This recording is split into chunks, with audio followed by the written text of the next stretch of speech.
This is the most important thing to any business owner, and it is no different for music producers.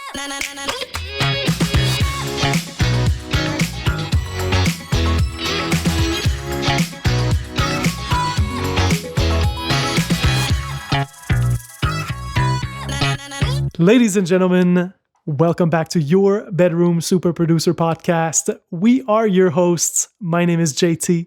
Mine is BK. And so today we have a very valuable episode for you guys out there trying to build your beat selling business. We want to discuss what's the most important thing to any business owner. And what would that be exactly, BK? Well, I think the most important thing as a businessman, producer, is getting them clients for that business. Isn't that the whole point to a business? Keeping your clients satisfied so that they pay you well to keep making those great songs and crafting those great beats. I find it interesting that you said first clients and then money, because it's kind of a great misconception that you have to focus on the money. And I think that today's episode is actually us trying to tell the younger audience out there and people getting started that it's really about human relationships. And so this is where the clients concept comes into play. Yeah, true. Like you said, it's all about surrounding yourself with people that you enjoy working with, first of all. Because even if someone pays you well, if he's being a total asshole during the whole session, it's not going to be very pleasant. So I think like the first, like what we can offer as advice to these producers starting out is like surround yourself with people that you want to work with at the beginning. And it's probably not going to be on a client relationship at the beginning. It's probably going to be something more of a collaboration. Absolutely. And I think that trying to define your dream customers before actually starting a business is a crucial exercise. And so when you're defining those dream customers, like how much are they willing to pay for music? What kind of music do they need from you? What kind of beats do you prefer composing on a daily basis? All of these things are really important because it's so much more difficult to just create beats and then try to figure out who likes those beats, right? Exactly. Well, I think it's one of the first point that we wanted to make in this podcast, that I think first of all, as a producer or someone that makes music in general, you kind of have to understand like who you're tailoring your beats towards. Because I think when you're starting out, even if you've been making music for a while, it's a bit difficult to have like a tailor-made song for every artist. So I think that at the beginning, it's easier to understand the specific market that you're trying to tailor to, basically, so that you have more chances of selling your music, because you're going to be contacting, you're going to be trying to build relationship with people that have the same incline, the same musical preference as you. Absolutely. So moving on, I personally, when I started to do music full time, got enrolled in a bunch of different marketing and business like masterminds and online courses. And a lot of the information that I gathered from these courses absolutely applies to beat making and beat selling. And so today, that's another portion of the episode. We want to give you guys a bunch of tips, tricks, practices to practice healthy lead generation, right? And I'll get the ball started, and I'll say that the most important thing for me is to have a clear call to action. So, what is a call to action, BK? A call to action is basically you're not telling people what to do, but you're sort of funneling them in a specific direction by offering them clear options. That's how I see a call to action. I like the fact that you say you don't tell them what to do, because that in and of itself is so important. People don't like to be told what to do, obviously, and but they do want to search as little as possible when trying to get in touch with you, purchase a beat, purchase a drum kit, basically do business with you. So, to give you an example, let's use Instagram as an example, and so it's really important that you use your content, either your posts or your stories, and then your description and the link in that bio or description to funnel, as BK said, customers to your place of business. And it can seem very obvious when you see it done properly on someone else's page, but I see so many people, especially on Instagram, put the link in the bio without any kind of context. And so it's really important that you tell people, if you click on that link, what's going to happen. And again, it might sound stupid, but a lot of people still forget to tell their audience what's going to happen after they click on such and such links. So that would be my first tip. Make it very, very obvious, and kind of take your future clients or customers by the hand and tell them where to click, what's going to happen, whether it be for a lead magnet, and we're going to talk about that in a short, in a few minutes, I'm sure. But basically, like BK said, funnel them gradually to where they can actually give money to your business. Of course, with that in mind, the place that you're pointing to, where the place where you're funneling them to, it needs to be professional. Like right now, we're kind of taking it as we think that you already have a professional image, that you already have a website with your products and images and some kind of content, and you already have your tracks on YouTube, on Bandcamp, on SoundCloud, that you can promote yourself with it.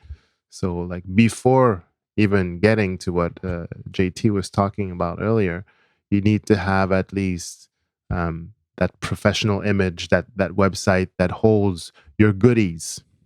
Absolutely. Absolutely. I think that branding from a visual as well as a content standpoint is so important to create that experience and that communication, that dialogue between you and your customers. And so obviously, whatever you post on your Instagram, for example, should be reflected on your website, meaning that they don't seem like they're done by two different businesses. Whether it be the type of photos, the type of fonts that you use, the colors, the types of messages. So all of that needs to interlock, and it can be quite difficult to get this right if you're not really well versed with Photoshop and graphic design and all of these things. So I think that it's important to take it step by step, keep it as simple as possible, and that's why we usually tell our audience to use websites that have all of these tools at your disposal, whether it be Airbit, BeatStars, or bigger marketplaces such as Pond5 and all of these stock music marketplaces.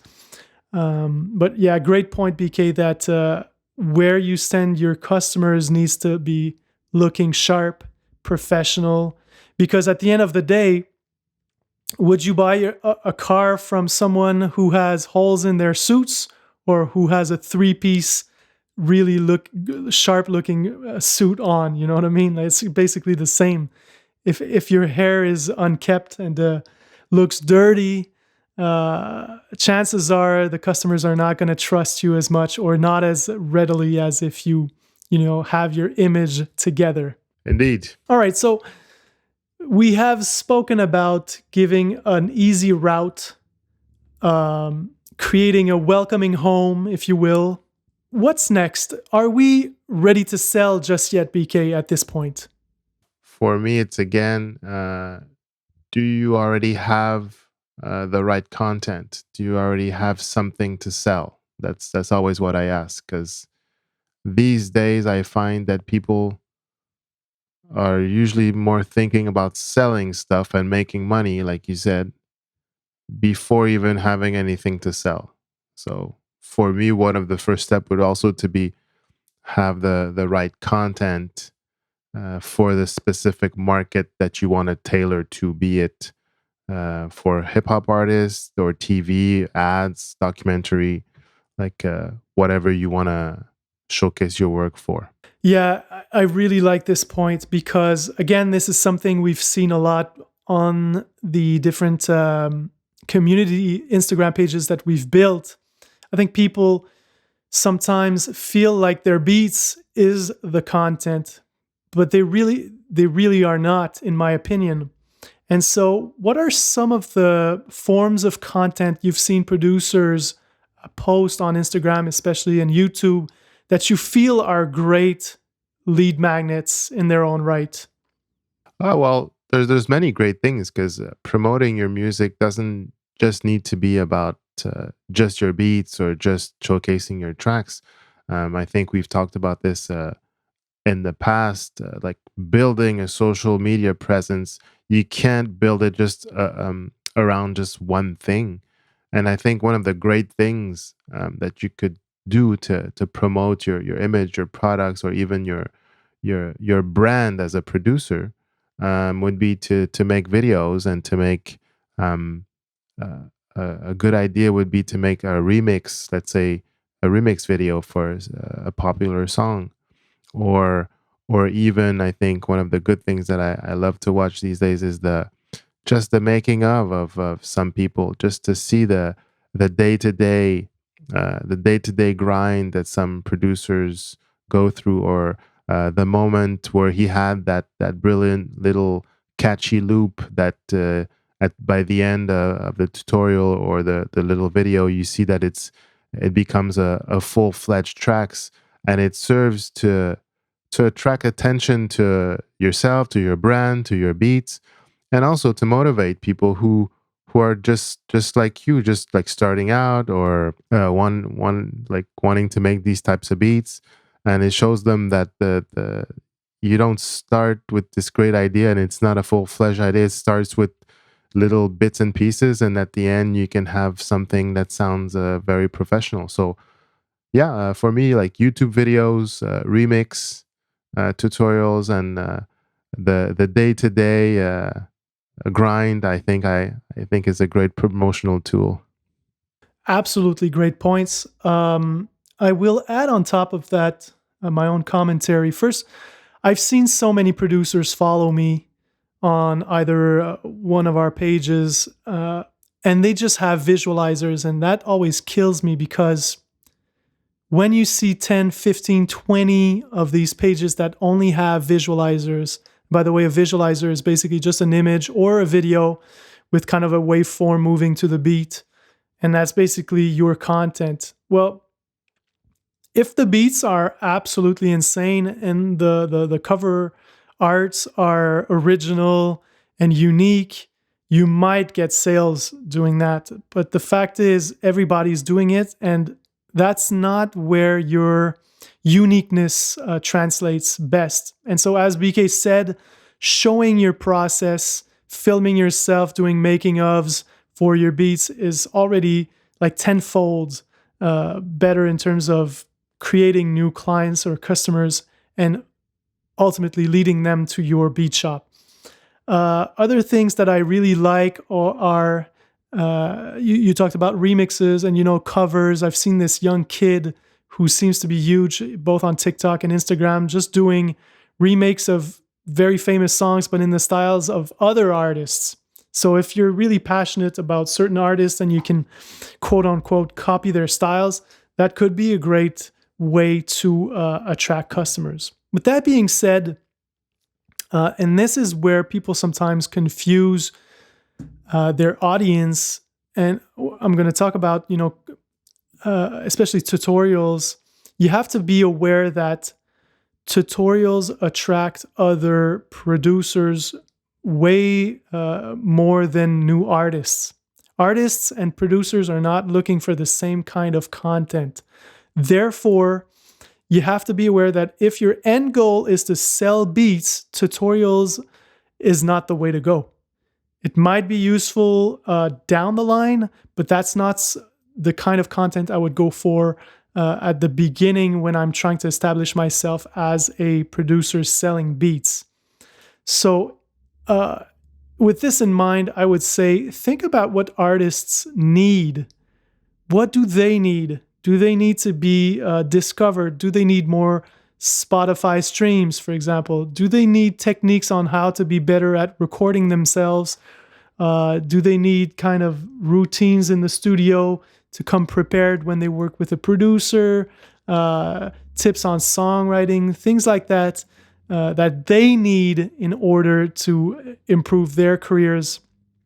And so that's the kind of content I would focus on as a producer.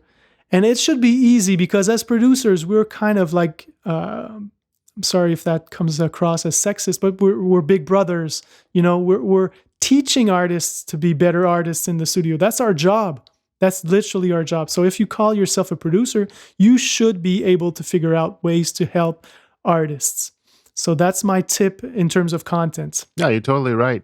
But like I said earlier, in terms of tutorial, you have to, like I said, you have to find your specific market, find your specific niche. It can be a little bit multifaceted because at the end of the day, the way I see it, I think everything kind of helps you, but like let's say you take like a remix or a tutorial for remixing, whatever, it just gets your brand out there. That's a good thing. It's not necessarily that you want to tailor to rappers or to producers. It's just like putting yourself out there and having variety on your channel, not just like you said, putting beats on a visualizer.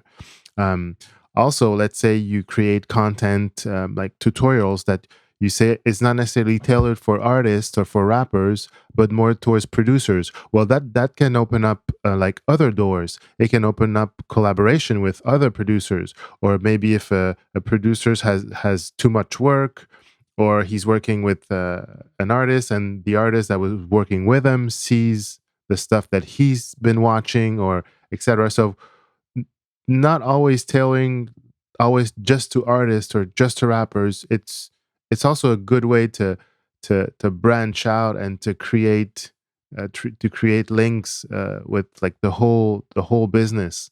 Like I always say, it's better to create a tribe and to have a really good relationship with your followers, with like a smaller amount of followers, and have a more personal relationship with them, than to try to tailor to 100,000 people, and then you're just like swimming in a sea of like everyone trying to do the same thing. I think also a good way to generate leads or to get more clients is also, like you said, to help artists develop, and that could also be done by reaching out to people who don't have that many followers, and that you find that they have talent, let's say on Instagram, whatever, and you find an artist that's not very popular, but you feel through your ears or through your experience that with some guidance, and maybe if we tailored them, like gave them the right beats, or a specific style for them, that they could become and morph into something even bigger than they are right now. So that also could be a nice lead to find emergent artists before they become big. I like that. I like the approach of finding people, scouting talent, and getting in their DMs with personalized messages, because you get so many of those automated messages now that people are kind of used to scan the messages and know just visually if it's spam or if it's a genuinely typed in message. So just by really writing something to the artist will make a world of difference. Um, I also mentioned briefly lead magnets. So would you care to teach our audience, BK, what a lead magnet is? I thought you were going to teach our audience what a lead magnet Oh, is. okay. Well, allow me to do my best and try to give a short enough definition that it's well understood by everyone. So a lead magnet essentially is a product. In our case, it's going to be a download of some sort, and usually this download is going to be free, but you will ask of the future customer something in exchange. Usually that entails them giving you their email in order for you to add them to your newsletter list. And even to this day in 2021, I think it's the best way to keep in touch with your tribe, as you said, because algorithms change, platforms of choice change, trends go by so fast nowadays. That email is still the most powerful way, in my humble opinion, to get in touch with your clientele and basically give them new offers that you have worked on. So that was probably very confusing, and I'll give you an example to clarify all of this. If you're a producer selling beats, a lead magnet could be, for example, a vocal recording cheat sheet, which would be basically a PDF where you give 5 to 10 tips to artists on how to get the best results in their home studio recording their vocals. That could be one.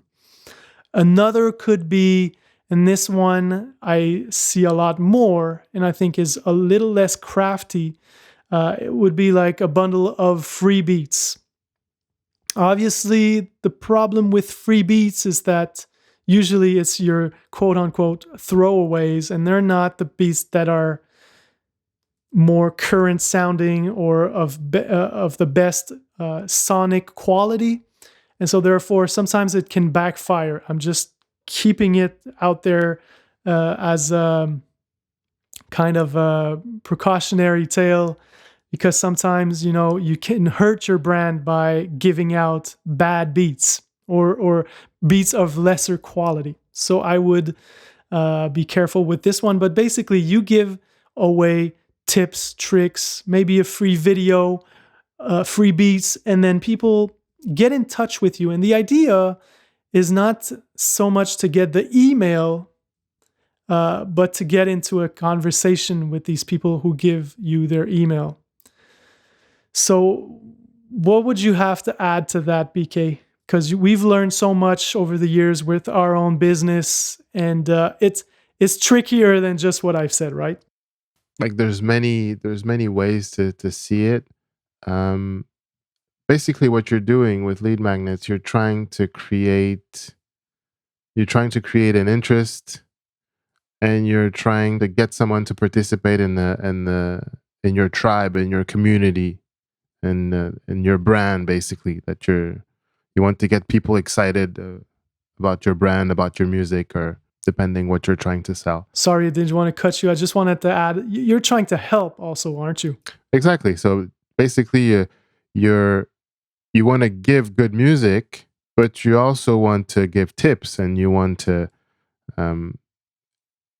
if everyone can help each other, at the end of the day, it's good for everyone. Because if you're giving out a good product, or if you're giving out good tips, and you can help them in their own process, be it for music if they're rappers, be it producer tools if they're producing or just starting out, be it tutorials if they're starting out, it works for both people, right? If they can participate in your community, that helps you, it helps them to build more skill. So I think there's many different ways to see lead magnets, and you can create You can create a lot of good, valuable content that helps both sides, and it doesn't need to be just um, a freebie or a free beat. I see lead magnets as it could be a remix contest once you've had a song that was very popular with an artist. It could be a product giveaway to see like what people think about a certain subject. It's pretty much, I think, getting people to participate in a community that helps both sides. That's how I see lead magnets. Absolutely. I like the idea of not necessarily giveaway beats, as you said, maybe a contest, even a survey is and can be a lead magnet. That being said, I think that it's an art form. We've tried several things here at Delicate Beats, and we've learned a few from a few of our mistakes. And yeah, there's a balancing act between being too stingy and too generous, right? Uh, if the lead magnet is not enticing enough, as BK said, they don't get people excited, you're not going to see results. If, on the other hand, it is too generous, what usually happens is that you're going to attract people who, in the first place, were not necessarily interested in spending more money in your shop. All they wanted was that great free offer that you had to give. So that's why I would not go for the free beats at first, because what you'll do is basically build a list of people who want free beats. And that's not what you're looking for. What you're looking for is for paying, pardon me, paying returning customers. And so that's always the idea in mind. You want to attract, and let's go back to what we talked about in the very beginning of the episode.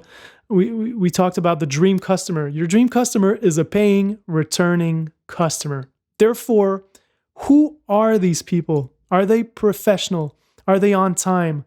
Are they committed to their craft? Are they trying to improve in any facet of their career, whether it be marketing, branding, recording, etc., etc.? So when creating the content, you have to keep that in mind at all times. And it can seem simple, but if your whole strategy is not aligned from the call to action to the lead magnet to the content you're creating both on social media and, let's say, on your website, and then the products that you're selling, you are going to face a lot of hurdles in getting those sales. So moving on from the free stuff, what else can be done in this day and age with the free tools at our disposal to build stronger relationships with your paying, returning customers, BK? Oh, there's many things. I think at some point, once you have someone in your community, once they're part of your tribe, um, I think you could even go as far as to create, let's say, a membership plan, and people that are in the membership group get special content at the end of the month, or they get special tutorials, or they get free packs more often, just because they're part of this membership plan. So there's many ways to look at that and to build that community and to build those tools to have that kind of recurring and people that keep like investing, while you have also to keep creating enticing and interesting content that to make people learn and make them better at their craft, so they keep participating and keep investing in your project, in your site. You touched on something very, very important here, and it's the concept of the value ladder. When we get started selling stuff online, usually the mistake we'll do is that we will have only one product and only one kind of level of offer. If you're selling beats, you're selling maybe 2, 3 types of licenses to your beats, and that's it. So what usually will end up happening is that people will get into your shop, they'll buy that one beat that they really like, and they might never come back. Now, with BK's example, what you're doing is you're basically creating a mid-level offer with a membership. And there are great platforms now at your disposal. Stuff like Patreon, for example, comes to mind, where not only will the members or patrons get more than just beat licenses. Maybe they'll get content. Maybe they'll get they'll have the opportunity to get in those contests that we've talked about and giveaways and stuff like that. So the idea behind the value ladder in a nutshell is that you qualify your leads. You have different tiers of offers, and the offers as you climb the ladder will be more and more expensive, but they will also increase in value. So if the first level is the lead magnet, and that's a free product that you give out in exchange for the email, the second level will be the paid licenses. Then the third level will be a membership with, let's say, a monthly free beat and then some other stuff. And then the fourth could be kind of the inner circle type offer where you'll take only a certain amount of artists, for example, you'll work with, and they'll get something even of more value. Let's say, I don't know, like exclusive beats, and they'll have a way to get those at a fraction of the price that other non-inner circle members will get for. So that would be the idea of a value ladder for a music producer. Sorry, I thought my phone had died out there. You still here, BK? Yeah, I'm still here. All right. So that's another great point that BK brought to the table is not everybody has the same budget. And people who are really excited about your brand will be at some point be willing to spend more money. So you have to have something to offer to them when these people get out of the woodwork and present themselves to you. And that can actually be a great puzzle. We faced that puzzle ourselves with delicatebeats.com, where we had a bunch of different kits at different price points, but then people that wanted to invest more in their careers, we didn't have anything for them. So at some point, we came out with the masterclass, and that was our way to put another echelon on our value ladder. So you have to, again, keep in mind who your target audience is and figure out down the line what are going to be these other offers that you are going to bring to the table for your audience or tribe. Yeah, totally true. In that same vein, BK, I just wanted to touch upon maybe the biggest cliche when it comes to selling beats online. What do you do with people who claim that they have no budget, who want beats and are even willing to DM you for beats but have no money? What do you do with that? You want my politically correct answer, or you want the truth? I want the cold, hard truth. The cold, hard truth. The truth is, it depends on who it is first. If it's someone who's really talented, that you already have a relationship with, that you know that is professional, that maybe perhaps you've worked with in the past, and that maybe they're doing something, a solo project or something that doesn't have a big budget or whatever, that I would be willing to consider. But if it's someone that's just like pops in your DM and asks you for it, just you see that they don't have necessarily that much experience, and it's maybe seems too good to be true, or it's like kind of a playa, I would probably say no. I don't want to work with these types of people, because I can work for free for myself, right? I don't have to work for free for other people. Absolutely. I think the first mistake a lot of producers make, in my humble opinion, is that they get frustrated by these situations.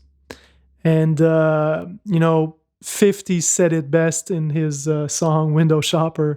There's always going to be window shoppers. There's always going to be people that like what you do, but have no money and are not really resourceful. So these people are not obviously going to become your dream customers. But I think, again, if we go back to what we established so far, you can point them in the direction of a freebie of some sort that you have. That way, you can keep them in the loop. You can even give them a few free beats, because I'm always disturbed by people, producers, who will screenshot discussions with these kinds of quote unquote customers. They're not really customers, but we'll call them customers still, because we're professionals. And so they screenshot these discussions that lead nowhere with people who are not interested in paying, but they want beats. And I feel that's very bad for your brand, first of all. I think you should never do that. It just means that you're as low as them, trying to humiliate them in public because they have no money. Like, what does that tell other people about you as a business person? Yeah, but You're not really giving out value, aren't you? exactly, but Like, you can still do it with respect. You don't have like I don't think we should like screenshot the stuff and put it on Twitter and put it on Instagram. But you can, I think you can do that in the privacy of the DMs. You don't have to put it out there, and I think it's bad for karma to roll people in the mud in front of everyone. So exactly. you can just be honest with the person and just say that you don't want to work with them, or like you say, point them towards like a free beat, and tell them to do something over that free beat, or to rap over it, and to send you the finished products. You never know. I'm always open, but if it's free beat after free beat after free beat, and he doesn't feel it, and you have to change this and change that, and that's more the type of relationship that I'm trying to stay away from. That's another great example you just gave. If you ask that person to send back a demo using one of your freebies, essentially what you're doing is starting that conversation with that particular artist. And sometimes that's another thing we forget. It's just, going back and forth in the DMs, trying to be personable, because at the end of the day, we're all human beings, and we need to connect. And so by showing interest, and by being encouraging, and by, opening that door for future conversations with that person, you're practicing your quote unquote dialogue muscle. And you're building those reflexes to keep people interested, even though they're not maybe ready just yet to purchase. All right. Because that's the other thing with online businesses. People do not purchase in a linear fashion. They don't just see your ad or hear your beats and they're like, okay, let's go. Let's swipe that card. I'm ready to buy. That's not how it works.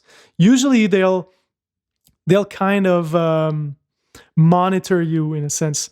They'll look at your content for several weeks and even months.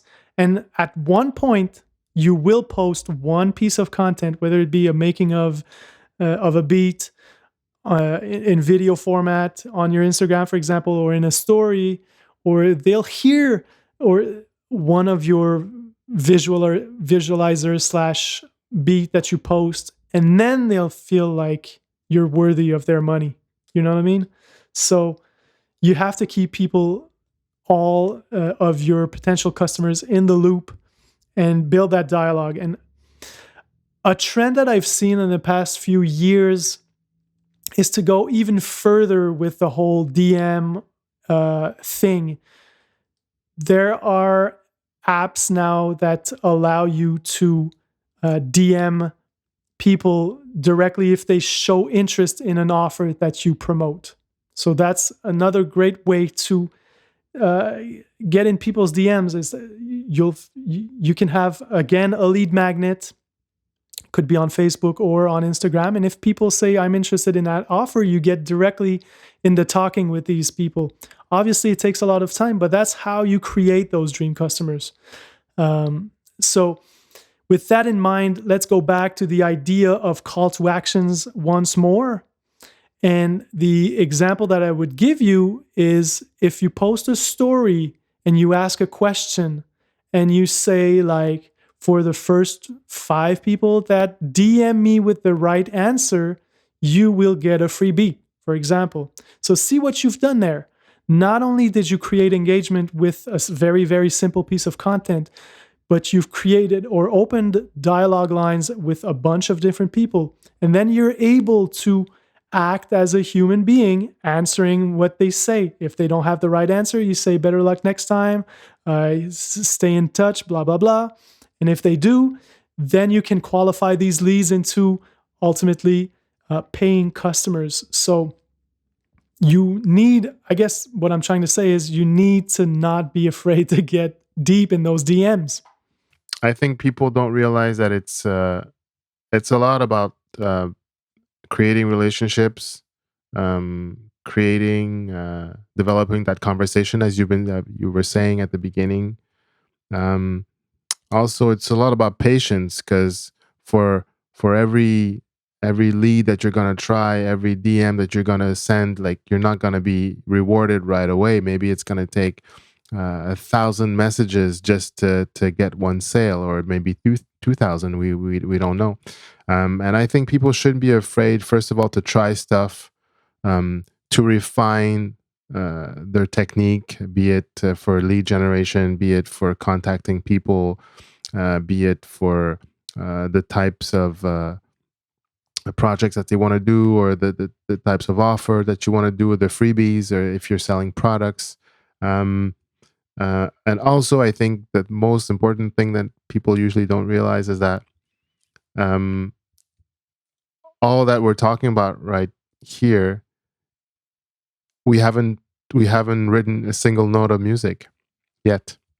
So what we're doing right now, it's gonna take some time away from the art. It's gonna take some time away from the music creation. So I think that's important to mention it, and for people to be aware that it's probably gonna be 50-50.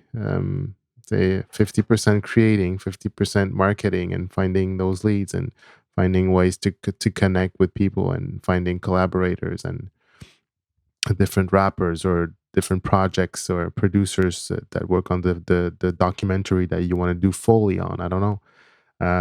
It's going to take some time. You're going to have to find way to create great content to to keep your brand going, and to keep the attention on your brand, so that people keep coming back, and you can potentially monetize eventually.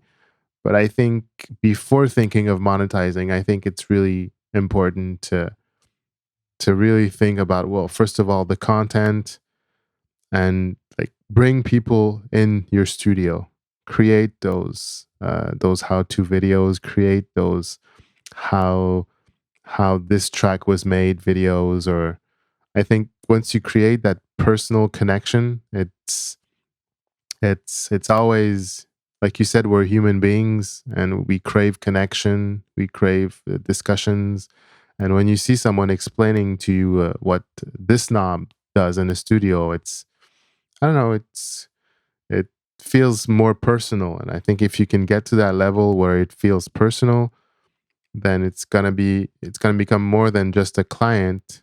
It's gonna become like a fan. It's gonna become someone who respects your art, and who's gonna want to give you those dollars to encourage you, and also to get that special content that he knows that you're able to provide.